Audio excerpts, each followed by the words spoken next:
오늘도 이 예배에 함께 하시는 모든 이들에게 하나님의 크신 위로와 또한 넘치는 복이 임하시기를 주님의 이름으로 축복합니다.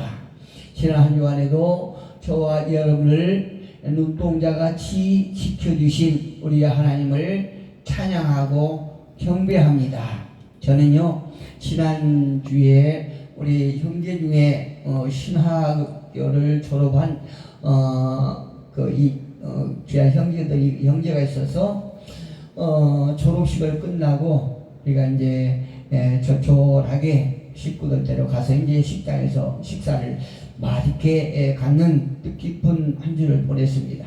그런데 그 식사를 하는 도중에요, 이 음식이 아주 다양하고 아주 먹음직스러운 음식이 많이 나오는데요, 그 음식이 나오는 그릇마다 여러 가지가 있더라고요. 이렇게 참 넓적한 그릇도 있고 뾰족한 그릇도 있고, 또 그 중에는 이제 어떤 차를 딱 받치고 나오는 그 그릇을 제가 자세히 봤더니 나무로 이렇게 딱 됐어요. 이처럼 이제 식당에서 나오는 그릇이 아주 다양하고, 또 이제 우리나라 이제 국민소득이 높아지고, 또 식당의 문화가 이렇게 좋아지면서 그릇까지 점점 이렇게 세련되어 있는 것을 우리가 알 수 있습니다. 식당에는 물론이고 또 가정에서도 이렇게 보면 이제 점차적으로 우리가 이제 그 사람에게 무해한 그릇, 또 보기에 아름다운 그릇, 이런 것들을 이렇게 차츰 이제 바뀐 걸 볼 수 있어요. 저는 이제 식당 가서 그 나무 그릇을 보면 아주 정감이 있다는 것을 저는 이제 느낍니다. 오늘 이제 본문을 보니까 이제 본문의 20절에 시작하기를 큰 집에는 이렇게 말하고 있거든요. 큰 집에는 금그릇과 은그릇과 나무그릇과 질그릇도 있다고 말해요. 여러 그릇이 있죠. 큰 집에는 이제 교회를 말하는 것입니다. 교회 안에는 저와 여러분이 잘 아시다시피 아주 다양한 사람들이 모이는 것이 교회예요. 그 교회에 아주 다양한 사람들이 모이는 것처럼, 또 그 속에서 하나님의 사람들에게 주어진 하나님의 그 은사가 또 굉장히 다양한 걸 볼 수 있습니다. 그래서 오늘 이 본문 20절에 보니까 큰 집에는 교회는 금그릇도 있고 은그릇도 있고 또 나무그릇도 있고 질그릇도 있다고 말해요. 그러니까 많은 사람들이 모였는데 그 다양한 사람 중에 다양한 은사를 가지고 있는 거예요. 많은 이제 사람 중에 이제 은사를 가지고 있는데, 그것은 이제 은사를 그릇에 이렇게 비유하는 것입니다. 여러분은 식사를 하시면서 어떤 그릇에 음식을 이렇게 담아서 먹기를 좋아하십니까? 또 하나님께서는 어떤 그릇을 좋아하실 거라고 여러분 생각하십니까? 오늘 본문 20절에 보니까 큰 집에는 금그릇과 은그릇뿐 아니라 나무그릇과 질그릇도 있어 귀하게 쓰는 것도 있고 천하게 쓰는 것도 있다. 하나님께서요, 각 사람들에게 나름대로 각자에게 하나님 나라를 세워갈 때 필요하도록 이렇게 은사를 주셨는데, 그럼에도 불구하고 어떤 이들은 귀하게 하나님 앞에 쓰임받고, 또 어떤 이들은 그냥 천하게 쓰임받는 사람들이 있다는 얘기입니다. 하나님의 은사는 하나님께서 주신 놀라운 선물이에요. 그런데 하나님으로부터 받은 그 선물이 우리의 어떤 명예와 인기를 위한 것이 아니고 하나님의 나라를 세우기 위한 도구라는 사실을 믿으시기를 축복합니다. 그런데요, 그 그릇, 그 은사가 크고 작고를 떠나서, 많고 적고를 떠나서 하나님께서 주신 그 은사를 나름대로 귀하게, 어떤 것이 귀한 것입니까? 영혼을 살리는데 사용되는 것이 귀한 거죠. 하나님 모시기에 합당한 이런 사용처를 통해서 하나님은 좋고 나쁘고 또 귀하게 쓰임받고 천하게 쓰임받는 이렇게 조건으로 말씀하고 계시는 것이지. 오늘 20절에 그렇지 않습니까? 큰 집에는 금그릇과 은그릇뿐 아니라 나무그릇과 질그릇도 있어서 귀하게 쓰는 것도 있고 천하게 쓰는 것도 있나니, 이렇게 말씀하고 있어요. 먼저 하나님께서 쓰시고자 하는 그 그릇은 어떤 것이 그릇일까요? 여러분, 금그릇일까요? 여러분, 금그릇 좋아하시죠? 아니면 최소한 은그릇을 좋아하실 것 같은데요, 하나님께서 어떤 그릇을 좋아하실 것 같습니까? 하나님께서는 은그릇도 사용하실 수 있고 금그릇도 사용하실 수 있을 텐데요, 먼저 오늘 본문을 보니까 하나님께서는 깨끗한 그릇을 사용하시기를 원하신다. 할렐루야. 여러분, 우리가 금그릇도 좋지만 그 안에 지저분한 것이 담겨있다고 그러면, 여러분, 금그릇 아무리 좋아하는 금그릇이라 할지라도 그 그릇에 우리 몸으로 들어가는 음식을 담아서 먹기를 원하는 사람은 아무도 없을 것입니다. 그 그릇이 깨지르시는 질그릇이라 할지라도, 흔히 잘 가는 나무 그릇이라 할지라도 그 그릇 안에 깨끗하게 비워서 이렇게 어떤 우리 몸에 유해한 이런 물질이 있지 아니하고 깨끗함으로 있는 그 그릇에 우리 몸에 들어갈 양분을 제공해줄 그 음식 담아 먹기를 다들 좋아하실 것입니다. 하나님께서도요, 이 교회에 많은 성도들이 있지만, 많은 성도들에게 많은 은사를 주었지만, 그럼에도 불구하고 그 많은 은사자들 가운데 깨끗한 그릇을 사용하시기를 원하신다라고 오늘 본문은 말하고 있습니다. 22절에 같이 한번 읽어볼까요? 그러므로 누구든지 이런 것에서 자기를 깨끗하게 하면 귀히 쓰는 그릇이 된다, 이렇게 말씀하고 있어요. 할렐루야. 저와 여러분이 매일매일 매순간 우리에게 주신 귀한 내면의 상태를 깨끗하게 매일 씻는 저와 여러분이 되어서 하나님 앞에 정말 귀하게 쓰임받는 그릇이 되기를 주님의 이름으로 축복합니다. 그렇다면 하나님께서 쓰시고자 하는 깨끗한 그릇은 구체적으로 어떤 그릇일까요? 20절에 보니까 그러므로 누구든지 이런 것에서 자기를 깨끗하게 하는 귀히 쓰는 그릇이 되어 거룩하고 주인의 쓰심에 합당하며 모든 선한 일에 준비함이 되리라. 할렐루야. 거룩하고 주인이 쓰심에 합당하며 모든 선한 일에 준비함이 되리라. 일단은 우리가 깨끗하게 해야 됩니다. 깨끗하게, 우리의 내면을 깨끗하게 해야 돼요.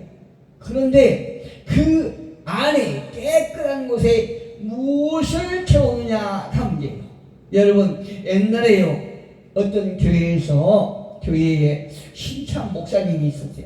신참 목사님이 계셨는데 이제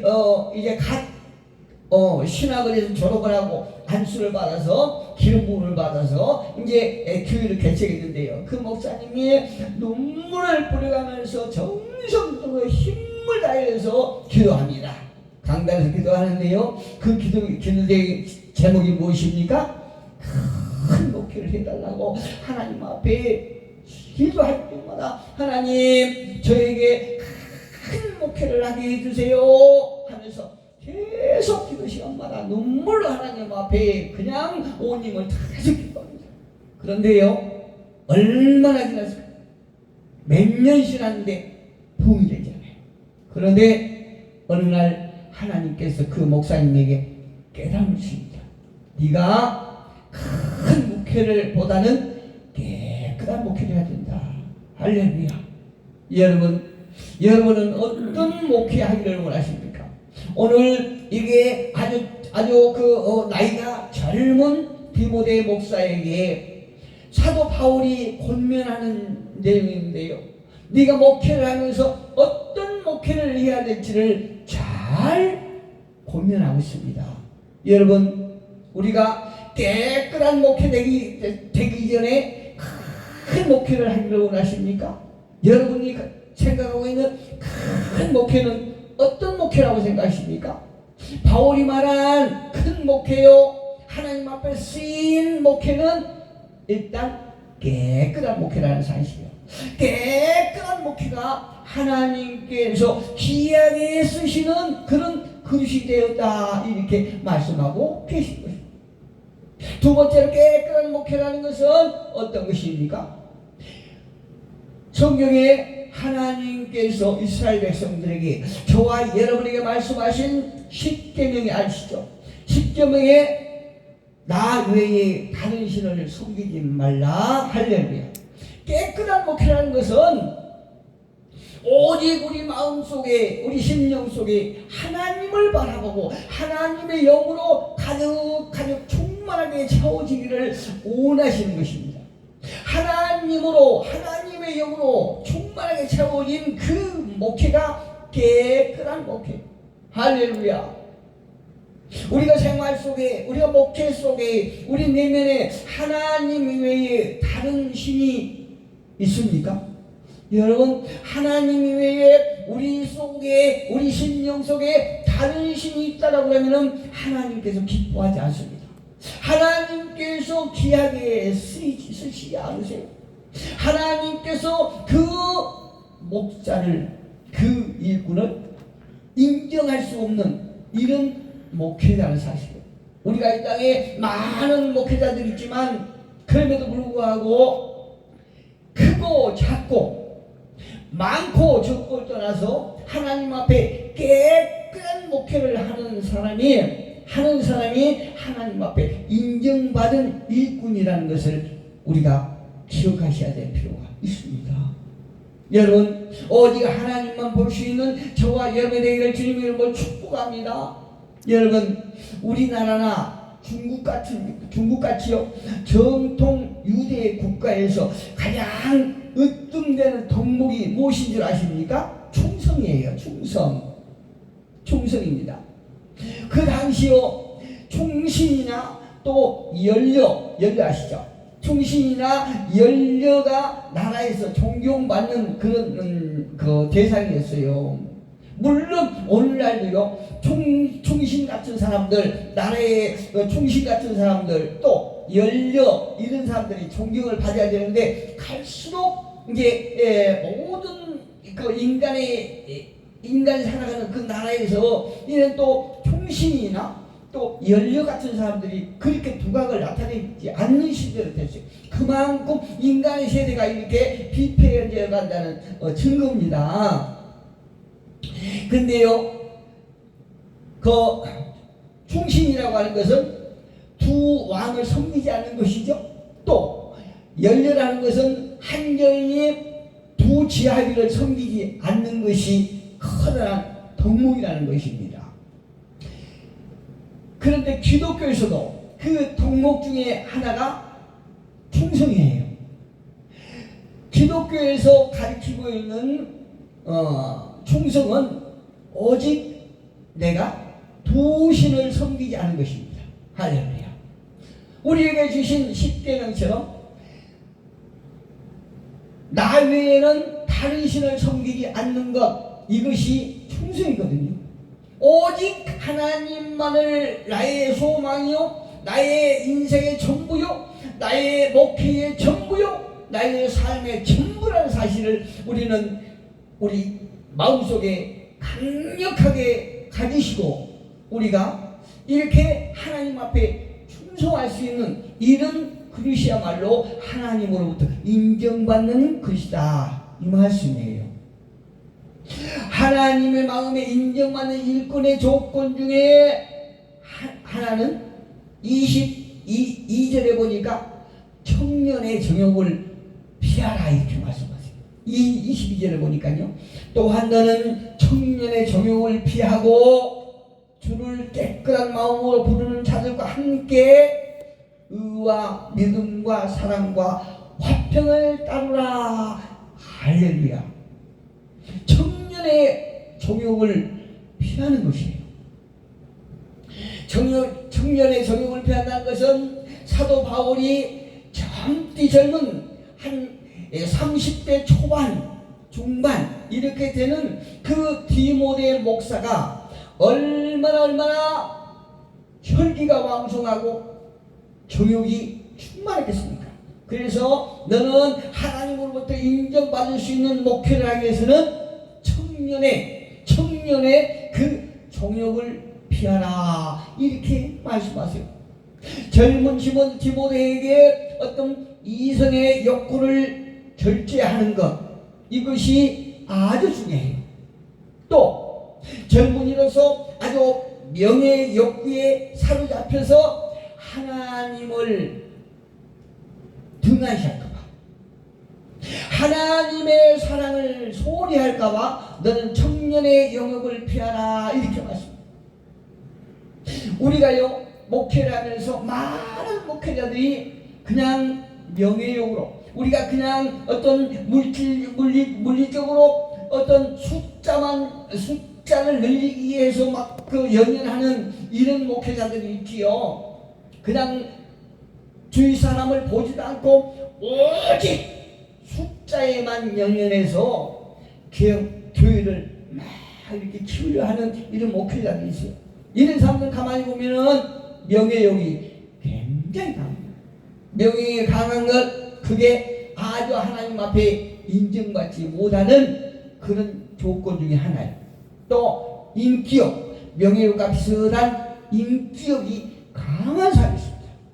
또 어떤 교회가 부흥됨으로 말미암아 숫자적으로 많은 사람들이 이렇게 채워짐으로 말미암아 물질이 풀릴 것이다, 물질이 많아질 것이다 하는 그 원리를 이용해서 물질의 욕망, 이걸 채우기 위해서 그냥 온 힘을 다 사용하는 사람이죠. 그런데요, 우리가 기억해야 될 것은 이런 명예욕이나 인기욕, 어떤 물질의욕, 이런 것에 사로잡힌 목회자들은요, 사단에게 이용당하고 사단에게 잡혀서 시험 들어서 넘어지기가 아주 일수예요. 사단이 공유하기 좋은 그것이 바로 명예욕이요, 인기욕이요, 물질욕이라는 사실을 우리가 기억해야 합니다. 여러분 다 잘 아시는 다윗은요, 이성의 욕구를 절제하지 못해서 넘어지고 말았지 않습니까?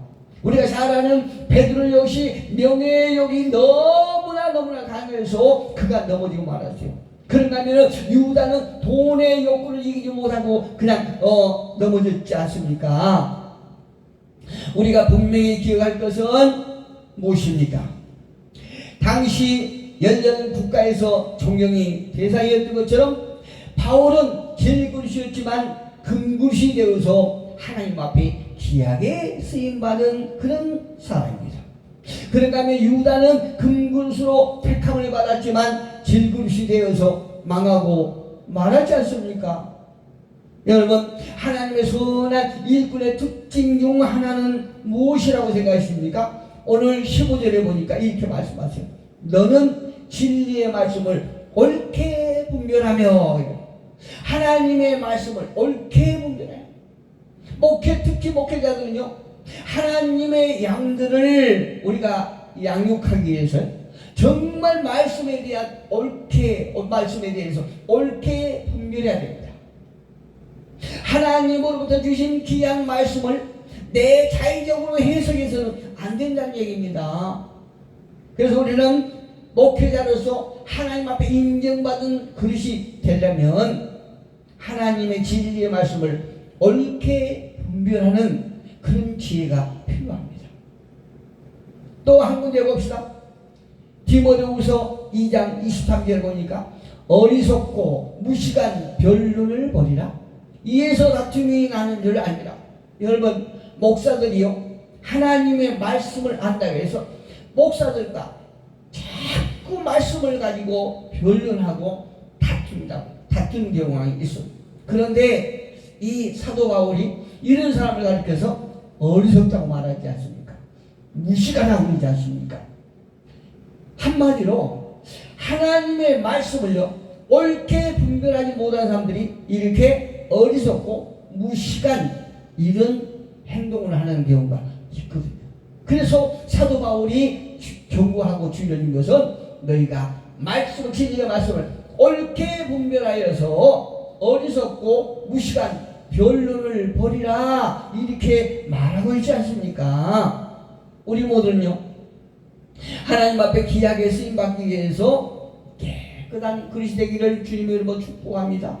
그리고 그 깨끗한 그릇이라는 것은 오직 우리 안에 하나님께 가까이 하지 못하고 하나님과 끈끈한 화평을 이루지 못하게 하는 그 세상의 여러 가지 잡다한 것들, 명예욕이나 인기욕이나 아니면 물질적인 욕구, 이런 것들을 우리가 제어할 수 있고, 또한 이런 것들을 늘 하나님의 성령으로 깨끗하게 씻어서 하나님께서 부르심에 합당한 거룩하고 하나님께서 부르심에 합당한 그릇이 되기를 예수 그리스도의 이름으로 축복합니다. 기도하겠습니다.